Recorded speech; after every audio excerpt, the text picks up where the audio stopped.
एक दिन नन्ही सी बिल्ली खेलते खेलते एक गड्ढे में गिर गई।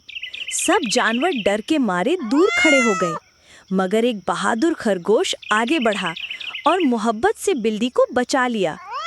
सब खुशी से गाने लगे और एक नई दोस्ती का आगाज हुआ। अब बिल्ली और खरगोश बहुत अच्छे दोस्त बन चुके थे। वो हर वक्त साथ रहते, खेलते, हंसते।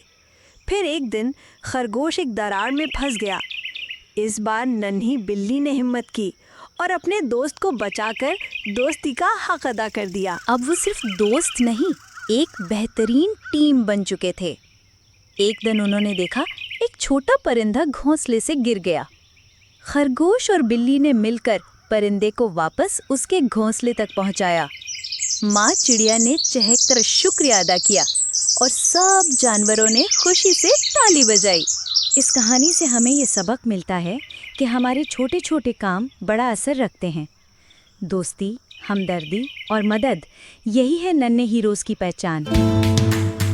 We are Naki Kalam Kids Club's member. Have you also got your children to join Naki Kalam Kids Club? We are Naki Kalam